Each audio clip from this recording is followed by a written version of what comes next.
Come on in. Simon Pegg! There he is. Hey. Welcome back to the Opie and Anthony show, sir. Look at that. I like that industrial look. How you doing? See you. How you doing, man? Are we on? Yeah, we just straight in. We always do that. It's like people come in and go, is this actually a show? It's nice, you know, it's nice to be back, because last time we were here, me and Nick were in such a bad mood. Do you remember? Oh, man. We were like the grumps. What happened? Yeah. We were just... Yeah, it was that day. It was the day that whole Don Imus thing broke. Yep. And then I can't remember what happened. Our schedule was all messed up. And you had just gotten in. You just flown across the Atlantic. Mad. Yeah. This is my first one, though. I'm really upbeat, optimistic. Oh, yes. Good. And you got a book out. I got a book out. That's fantastic. I'm just milking it. It was, you might as well, right? You got Strike it while the these iron's days. hot, as they say. Yeah, we were remembering back that it was just one of those weird days. It happens. Yeah. But, and there was all that. Everyone was talking about what can you say, what can't you say. Well, we were really annoyed because that's our thing, the Don Imus thing. We don't want to be kicked off the air for trying to entertain our audience. That's ridiculous. Petrified. And all that sort of knee-jerk PC kind of thing. Was that here or was that the other studio? It was like K-Rock. K-Rock. That was like K-Rock. Regular radio. Anyway, it's good to be back. Yeah, absolutely. Yes, Son. nice good to to have see you. you guys. We're big fans. So. Huge fan, man. Sam and I saw fan. you at Comic-Con. Oh, you did? We were on that awful round table. We were trying to get interviews, but they didn't tell us it was like for print media. So me and Sam, were you was with Sigourney Weaver and Jeffrey Tambor? Yeah. Oh, the movie was called yeah. Paul. For Paul, yeah. You weren't in the group with them. You were in the other group. That's right. Yeah, we were you on were a the different director and. Yeah.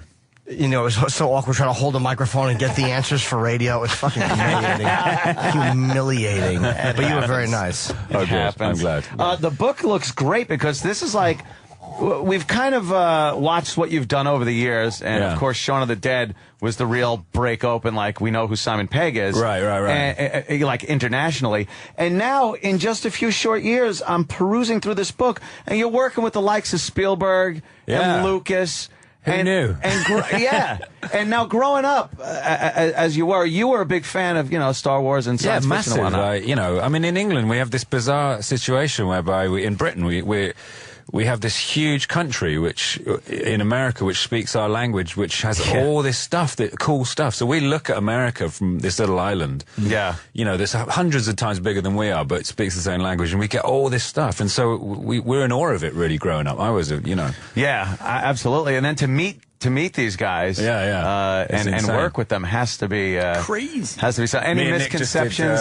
No, not at all. I mean, they were all cool and everything. Steven Spielberg's a lovely guy, and we did Tintin, which will be out later this year, and that was fantastic to sit and talk to him about stuff and get excited. Well, not get excited in front of him, just nod and look really kind of grown up, and then have a little spaz attack in the hall outside because he was so I don't doubt it, man. Do these guys ever comment on your work and like wow, I really enjoyed Yeah, well, we managed to get Stephen to do a little cameo in Paul, actually, which was nice. Yeah. And he sent me a nice email about when he saw the film that he really enjoyed it, but the guy that played Steven Spielberg was terrible, he said. But, they do. I mean, people like Steven Spielberg and, they're film fans themselves. So the reason I got into Star Trek and Mission Impossible was because J.J. Abrams saw Shaun of the Dead and just called me at my office and said, "Hey, do you want to be in a film?" That is, wow. That's amazing, man. Excuse me? Yeah. So it's all dumb luck. Is this book a comedy, or is it like your life, or is it kind of a combination? Well, it's like, I was a bit weird about writing a memoir, because I wanted to do like a sort of production diary with pictures of Shaun of the Dead, Hot Fuzz, and then maybe our next one, World's End, when that comes out. And the publishers said, why don't you write a memoir? And I felt like it was a bit up myself and a bit, I'm 41, is it time to do that? But then they said, no, you do that or you don't write a book. So I said, okay, yeah, I will do it. I'm on it. And so what it is, it's like a bit of a memoir, but there's a comedy sort of fiction story which runs through it as well. It's about me as a sexually devastating superhero. Which is, whenever you get bored of all the self-indulgent, I remember when stuff, you get a bit of a break. Back when I was young. Yeah. I love the picture with George Lucas, because you have a look on your face like, holy shit, that's George Lucas. It's the only way to read that. That was a crazy night, that. That's like, am I really standing next to George Lucas? But he said a really weird thing to me, because I went out to meet him, and, well, here's an instance of what you were talking about. He was with Ron Howard, and Ron Howard like Shaun of the Dead. His kids particularly like Shaun of the Dead, and he sort of George Lucas looked at me like, oh, here we go, there's another 30-something loser whose life I changed, who's going to gush all over me, literally. And at that moment, Ron Howard said, hey, man, my kids love your movie. And George Lucas suddenly changed and kind of became like, oh, you're a filmmaker, we'll talk. And, okay. And he said, listen, let me give you a piece of advice. Don't be making the same film 30 years from now. That's funny. No, from him, yeah. I was like, wow, that's insight, that is. You know. What did you do on the road? There's a picture of you here with your real abs. It's very funny with Steve Coogan, who I think is great. Yeah. What was the series he had? Telling you... Know Me, Knowing You. Knowing Me, Knowing You. Yeah, the chat show. Really funny. Fantastic. And he did, like, one year he played a TV host, but I thought the radio host one was the funniest. Yeah, Alan Partridge, yeah. Alan Partridge. I'm Alan Partridge. Oh, right. Yeah. It's great. It's a fantastic creation. What did you do on the road with him? Was it a play or was it like a live sketch? It was a live show. He did about 5 of his characters, including Alan Partridge, actually. And we were on the road for about a year. We did 6 months on the road, and then we went into the West End of London, Broadway, for sort of 3 months, and had the most amazing time. It was I'd been in a rock band, you know. Right. What is the West End like compared to, because the East Enders is a big show over there? Is that like kind of like the rough area, the east side? It can be. It's all getting done up now because the Olympics is going to be there. So there's a lot of regeneration. But all the old crime families used to live in the East End. Oh, really? Crays, and yeah, that's where all the Cockneys come from. You know. Yeah. Who are the brothers? Who are the mob brothers? Cray brothers. Oh, yeah. Cray brothers. Okay. Yeah, the twins. Yeah. There's supposed to be really a great documentary on those guys, which I've not seen. They were a strange pair. Are they dead? But there's a lot of respect for them. A lot of old. There was that old code, you know, that existed. They looked after their own.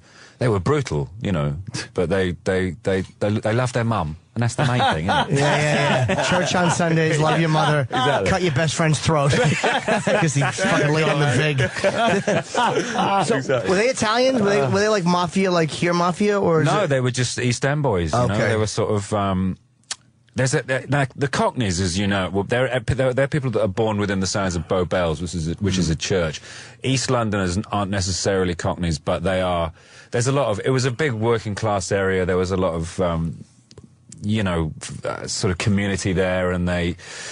You know the way these things exist everywhere. You know, these crime families sort of evolve that are honourable and deadly. And brutal. Yeah. Brutal. Yeah. Where were you raised? What was it, middle class? Gloucester, which is like kind of the West Country, like the in Hot Fuzz where we go. There's that little village in Hot Fuzz that we blow up.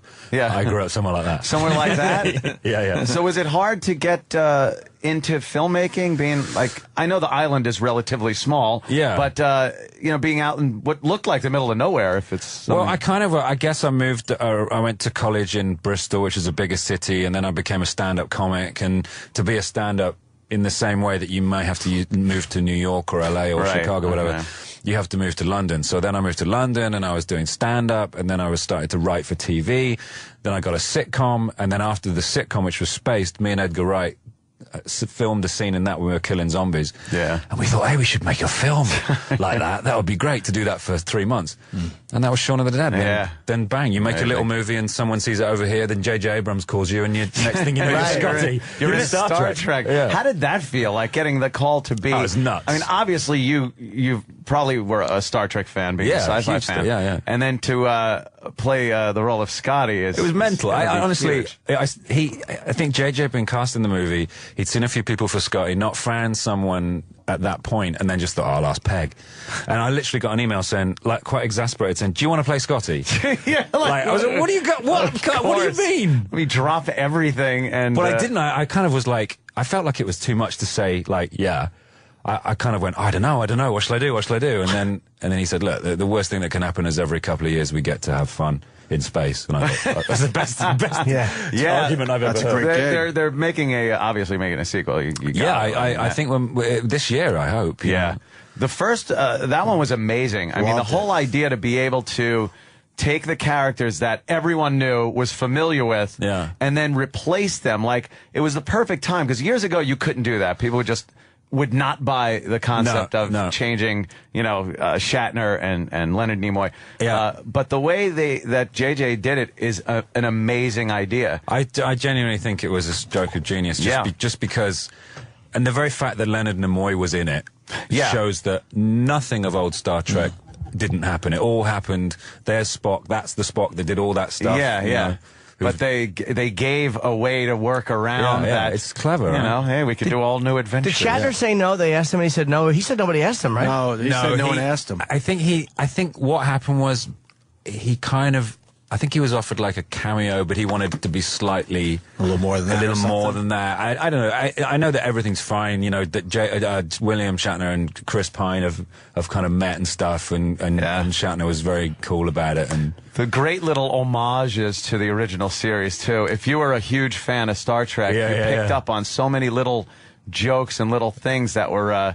Did you kind of channel the original?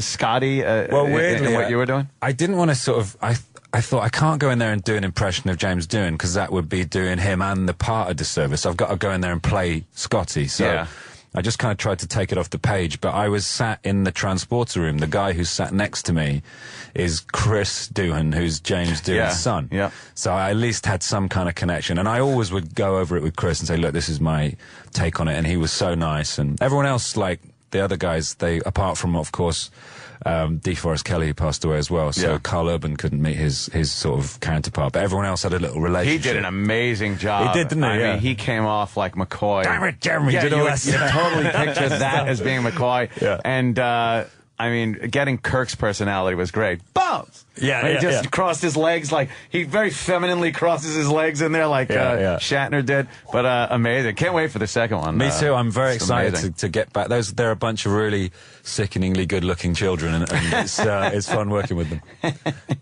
Now, as far as the book, are you touring this? You're doing signings? I am. I'm doing a little signing tonight at the Strand and bookstore and 828 Broadway, by the way. Thank you very much. At 7 p.m.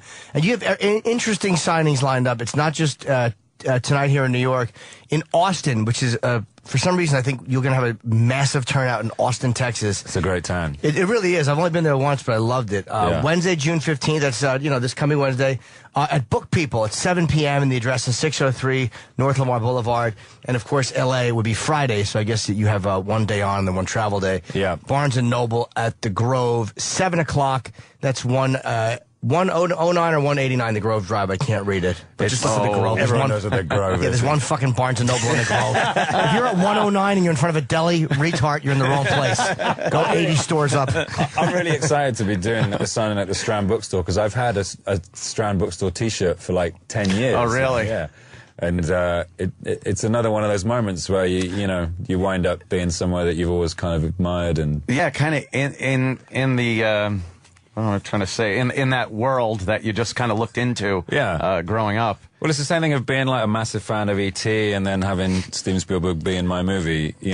All those kind of moments of it's never lost on me. I still geek out about it. It's crazy. That is huge. When you release a book here, you releasing this obviously in Britain. Yeah. Did it come out at the same time, or is there a separation? No, it came out in Britain last year, and I wrote a special forward for this one to introduce it because there's a bunch of stuff in it that the American readers will be like, hey, what is that? Because it'll be a specifically British reference, but it's all easy to figure out. It's not like in British. Yeah. It's not like reading Shakespeare. It's all, prithee, for I did to go with Steven Spielberg unto the day. It's written like that. Was that actually Shakespeare-type talk with the exception of Spielberg? Shakespeare-type talk. Spoken like a true actor. You're a brilliant man. What's that newer movie you're working on? The World's End. Yeah, World's that's what End, I'm about to start writing with Edgar Wright, which will be the third sort of part of our little sort of trilogy, I guess you call it. It sounds a bit pretentious, but that was Shaun of the Dead, Hot Fuzz, and then this will be the third one in that series of films. And we've been trying to get around to it for a while, because Edgar went off and did Scott Pilgrim versus the World, which was fantastic. And Nick and I went off and did Paul, and now we're looking at maybe a period when we can write this thing. So, and what'll this kind of be about? I can't tell you that. Oh, okay. I'm now attending the J.J. Abrams School of keeping my mouth shut. Keeping your mouth shut. Boy, he is good at doing that too. I saw Super 8 last night, and I know the guy, and I didn't know anything about it. Really? It's great. Is it as good as they're saying? It's beautifully done. I mean, it's a coming of age story. It's all about the kids in it. Absolutely fantastic. I should see that because everyone's been talking about it. For some reason, I keep confusing it with.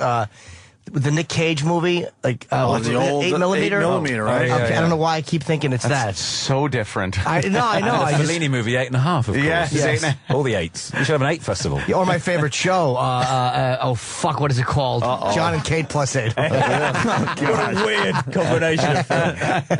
That's such a good show. Her tits look really good. By the way. My wife loves that show, actually. Yeah, I saw but her. not for that reason, though. Wouldn't it be great if that's the only reason she liked it? Yeah. Fuck the kids. Look at those titties.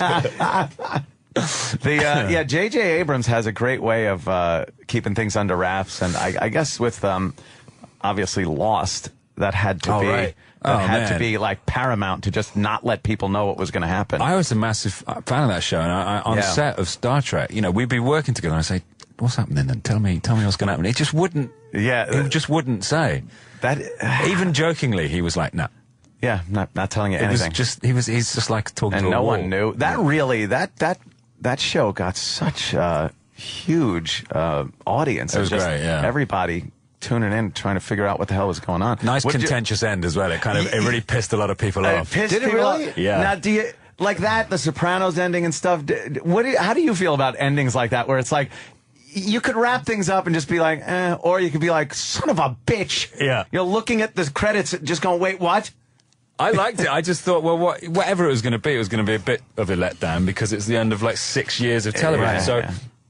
End on a controversial note, and I have like my sister, who was a big fan. She went mad. She like stormed out of my house like, "Oh, sod this! I'm going."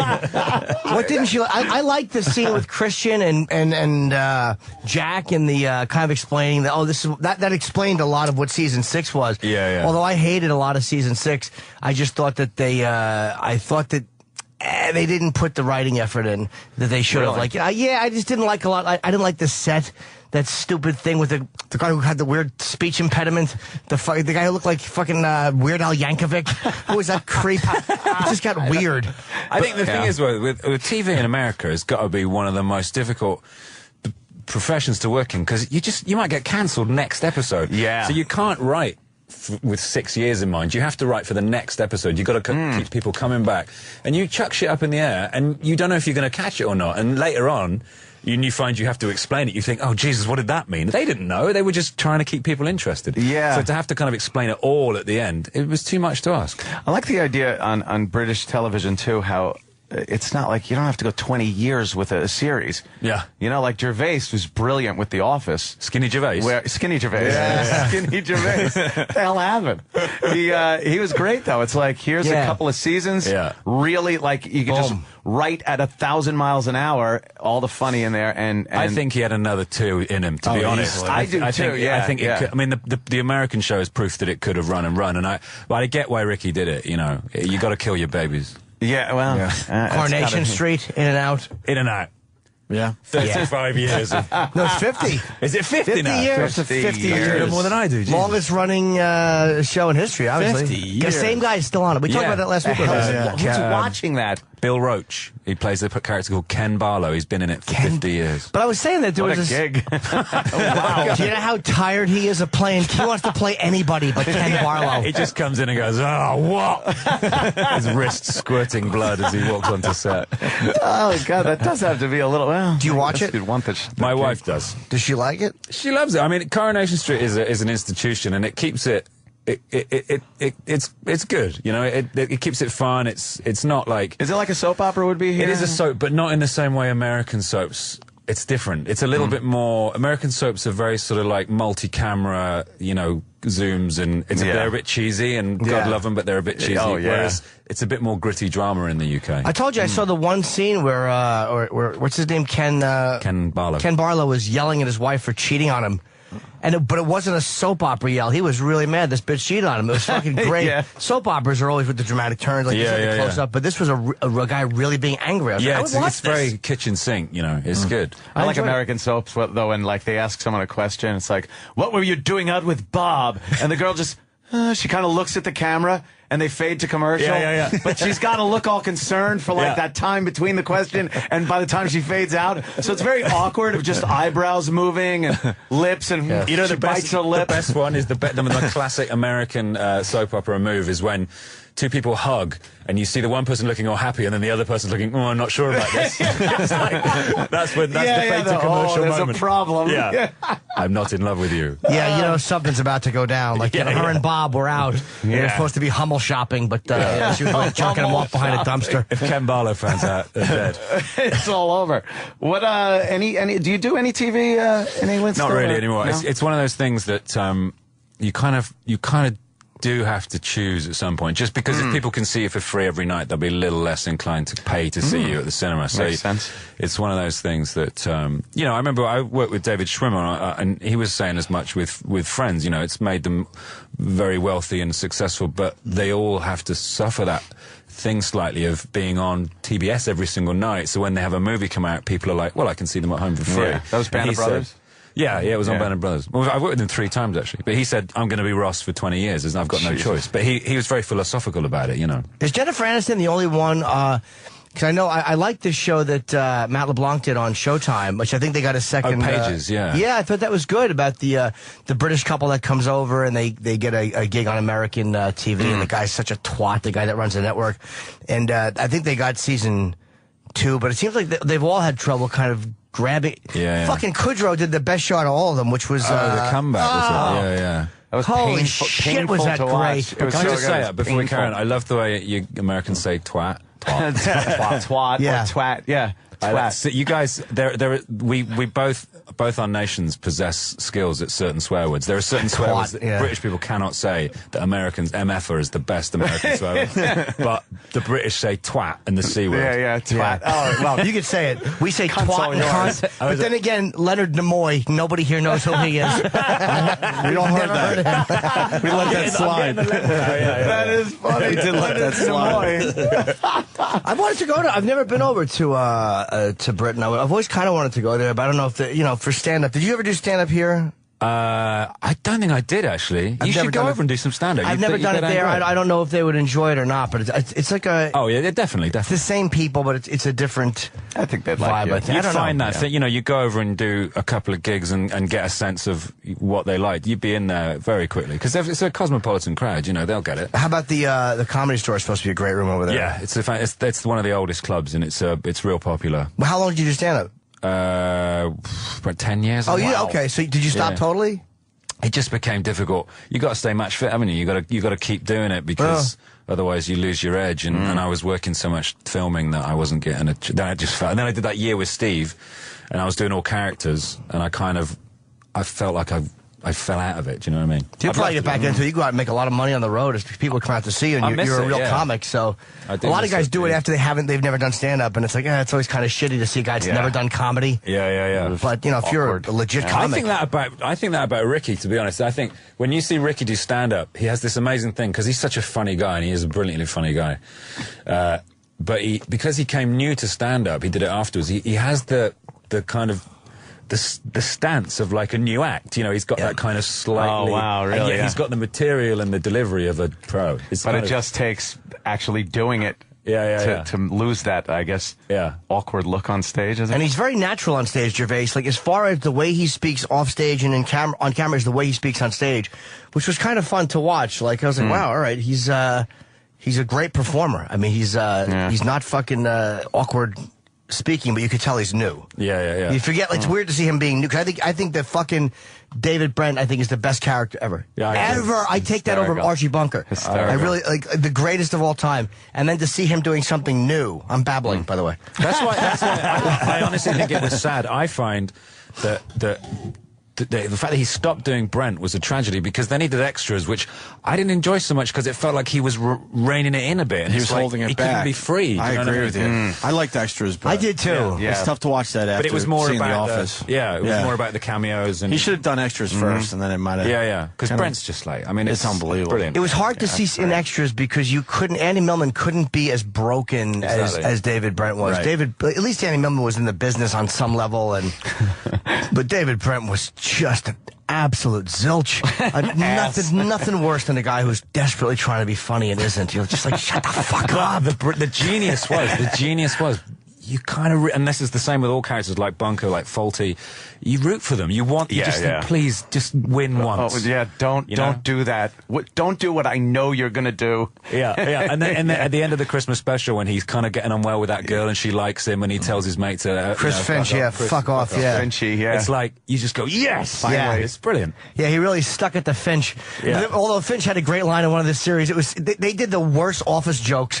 Like a girl, the fucking Dawn went down to pick something up, and he goes, "Why are you down there, love?" That always made me laugh. It was just such a cheese dick fucking guy thing to say. But you could see why people would like him. He was one of those guys that would fire out horrible line after horrible line that were funny because he was saying them. There was like a sort of bully, like a comedy bully. Like you gotta go with it because he's a brilliant. He was always one-upping stupid David. And David, I was going to say that, but you didn't. It was always, and we've all been in those relationships on both ends of them. Yeah, absolutely, that's good. Psychoanalyze The Office. I should be executed, by the way.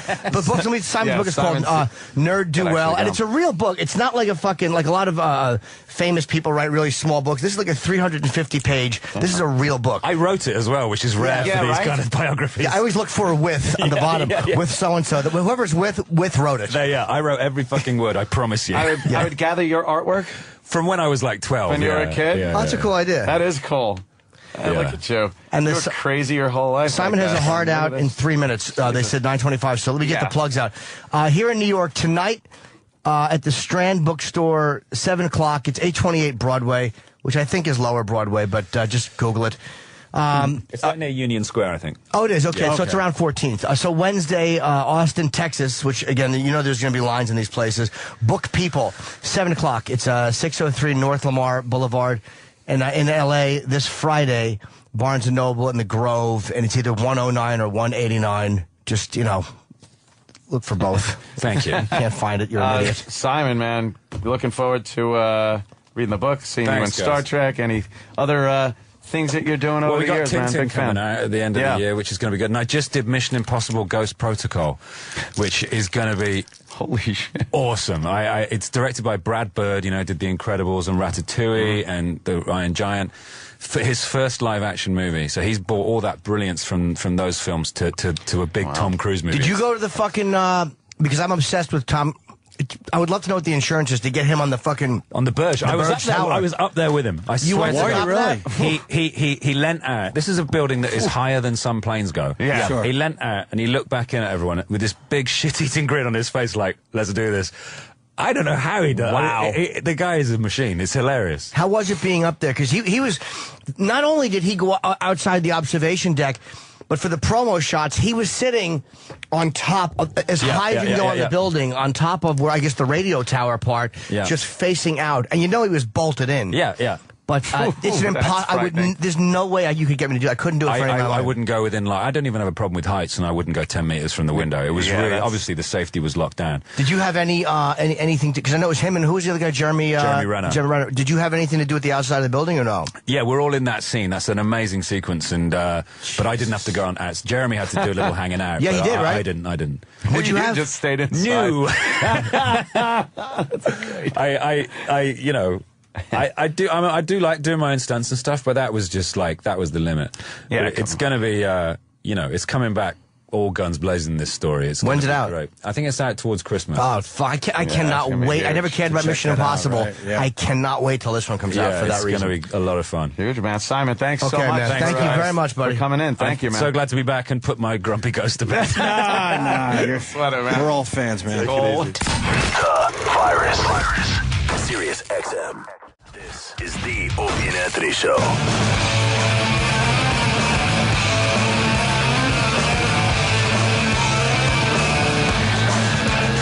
I want to thank Simon Pegg for stopping by. He was great. Yeah, that was very cool, man. I've been a fan of his, of course, since the Shaun of the Dead. He didn't have to do that, but he came in before the show and was basically saying, I'm really sorry about the last time I was in. He came in and it was just a weird day. I think we were pissed because of the Imus thing. He had just gotten off the plane from England, which has to be just an abominable flight. And then I think we did make him wait because the Imus stuff was so powerful and so he was sitting around for a while. So on the top page, we had to go with it. And then finally when we got to Simon, you know, whatever. But he didn't have to apologize. I don't remember. We're all fans, cool. Man. We're all fans of Simon Huge Pegg. fan. Well, I was until I remember. Guy's a funny fuck, man. Yeah, he's great. So, I mean, they were all cool and everything. Steven Spielberg's a lovely guy, and we did Tintin, which will be out later this year, and that was fantastic to sit and talk to him about stuff and get excited. Well, not get excited in front of him, just nod and look really kind of like grown up, and then have a little spaz attack in the hall outside because it was so I don't doubt it, man. Do these guys ever comment on your work and like wow, I really enjoyed, you know? Yeah, well, we managed to get Steven to do a little cameo in Paul actually, which was nice. Yeah. And he sent me a nice email about when he saw the film that he really enjoyed it, but the guy that played Steven Spielberg was terrible, he said. But, you know, they do. I mean, people like Steven Spielberg and, you know, they're film fans themselves. So the reason I got into Star Trek and Mission Impossible was because J.J. Abrams saw Shaun of the Dead and just called me at my office and said, hey, do you want to be in a film? That is, wow. That's amazing, man. Excuse me? Yeah. So it's all dumb luck. Is this book? Come on in. Simon Pegg! There he is. Welcome back to the Opie and Anthony show, sir. Look at that. I like that industrial look. How you doing? See you. How you doing, man? Are we on? Yeah, we just straight in. We always do that. It's like people come in and go, is this actually a show? It's nice, you know, it's nice to be back because last time we were here, me and Nick were in such a bad mood. Do you remember? Oh, man. We were like the grumps. What happened? Yeah. We were just. Yeah, it was that day. It was the day that whole Don Imus thing broke. Yep. And then I can't remember what happened. Our schedule was all messed up. And you had just gotten in. Like you just flown across the Atlantic. Really mad. Yeah. This is my first one though. I'm really upbeat, optimistic. Oh, yes. Good. And you got a book out. I got a book out. That's fantastic. I'm just milking it. It was well, you might as well, right? You got Strike it while the iron's hot, as they say. Yeah, we were remembering back that it was just one of those weird days. It happens. Yeah. And there was all that everyone was talking about. What can you say? What can't you say? Well, we're great because this is like. We've kind of watched what you've done over the years, and of course, Shaun of the Dead was the real break open. Like we know who Simon Pegg is, right. And, like internationally. And now, in just a few short years, I'm perusing through this book, and you're working with the likes of Spielberg and Lucas.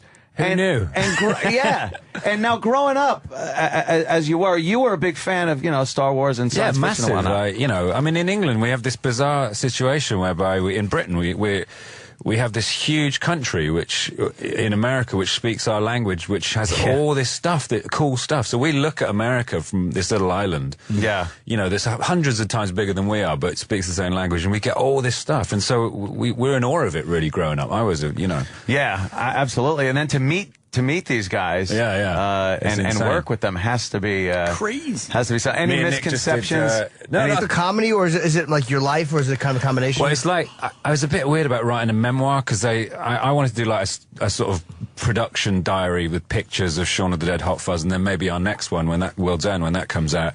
And the publishers said, "Why don't you write a memoir?" And I felt like it was a bit up myself and a bit. I'm 41. Is it time to do that? But then they said, no, you do that or you don't write a book. So I said, okay, I will do it. I'm on it. And so what it is, it's like a bit of a memoir, but there's a comedy sort of fiction story which runs through it as well. It's about me as a sexually devastating superhero. Which is, whenever you get bored of all the self-indulgent, I remember when stuff, you get a bit of a break. Back when I was young. Yeah. I love the picture with George Lucas, because you have a look on your face like, holy shit, that's George Lucas. It's the only way to read that. That was a crazy night, that. It's like, am I really standing really annoyed because, that's our thing, the Don Imus thing. We don't want to be kicked off the air for trying to entertain our audience. That's ridiculous. And all that sort of like, knee-jerk PC kind of thing. Was that here or was that the other studio? It was at K-Rock. That was at K-Rock. Regular radio. Anyway, it's good to be back. Yeah, absolutely. Yes, nice good to to have see you. you guys. We know we're big fans. So. Huge fan, man. Sam and I saw you at Comic-Con. Oh, you did? We were on that awful round table. We were trying to get interviews, but they didn't tell us it was like for print media. So me and were you was with Sigourney Weaver and Jeffrey Tambor? Yeah. Oh, the movie was called Paul. For Paul, yeah. You weren't in the group with them. You were in the other group. That's right. Yeah, we were you on with the director table. and yeah. You know, it was so awkward trying to hold a microphone and get the answers for radio. It was fucking humiliating. But you were very nice. Oh, good. I'm glad. The book looks great.